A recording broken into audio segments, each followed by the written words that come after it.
Hey everybody, Don Wagnon with eXp Realty here. Imagine going to buy your dream house, but the rules of the game have completely changed. Now you need to sign a contract before you even walk inside the door to look at the house. And then who's paying for your agent? It might not be who you think. So stick around till the end, and I'm going to share my professional opinion on why these changes might be the best thing for you.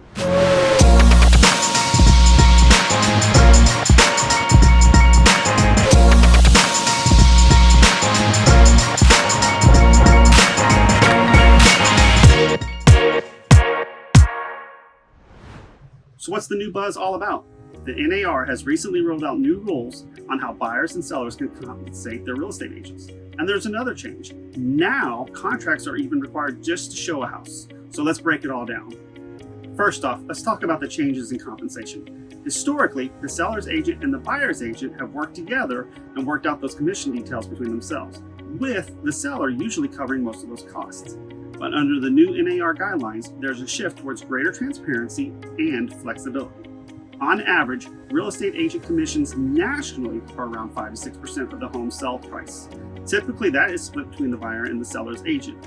In Massachusetts, the average commission is slightly higher, usually ranging from 5 to 6% as well. Now, buyers will have a cleaner picture of the compensation that's being offered towards their agent, and they can also negotiate that amount directly with their agent. For example, if you're buying a house, you'll know up front how much your agent is going to be charging or getting paid.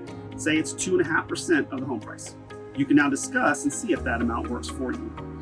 Sellers, on the other hand, will not automatically be responsible for paying the buyer's agent's commission. Instead, this is going to be negotiable and transparent.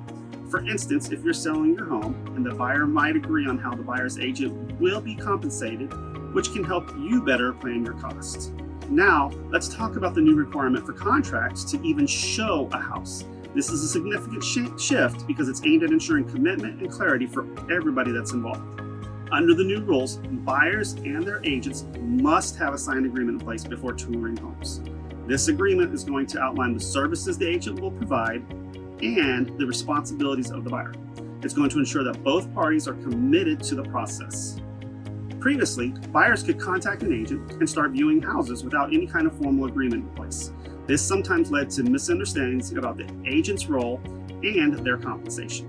Now imagine you're looking to buy a house.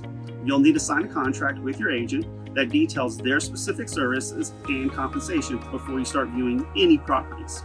This is going to ensure that your agent is dedicated to helping you find your dream house and is going to help you understand your commitment from the start. For sellers, this change means that every potential buyer who's going to tour your house is serious and is working under a formal agreement with their agent. So imagine you're selling your house. You now know that all viewers have a contract in place, and this is going to mean fewer casual lookers and more serious buyers that are touring your house. These changes were made to enhance transparency and trust in the real estate process. By clarifying compensation and requiring formal agreements, the NAR is aiming to ensure that all parties are well informed and committed to the overall home buying process. And of course, these changes are going to come with a learning curve. For example, buyers and agents will need to get comfortable with discussing compensation openly, and the requirement for contracts might feel like an extra step. However, all these measures are designed to protect your interest and make the home buying process smoother in the long run. So you might be asking yourself, what if I don't want to hire a buyer's agent and I just want to go do this by myself? Here are a couple challenges that you might face trying to do it yourself. Number one, access to listings. Without an agent, accessing the full range of available listings might be difficult. Many listings are shared within agent networks and are not always publicly advertised. Number two, the negotiation experience. Negotiating the best price and terms for a home can be complex. A buyer's agent has the experience to navigate these negotiations effectively to help you get your best price. Number three, the paperwork and legalities. Real estate transactions involve a lot of paperwork and legalities. An agent ensures that all the documents are correctly completed, submitted on time, and it helps to reduce the risk of costly errors. Number four, market knowledge. Agents have in-depth knowledge of the local market, including pricing trends and neighborhood insights, which can be crucial in making informed decisions. Number five, time and effort. Searching for homes, scheduling viewings, and managing the buying process can be very time-consuming. An agent handles much of this work, making your experience more efficient and less stressful.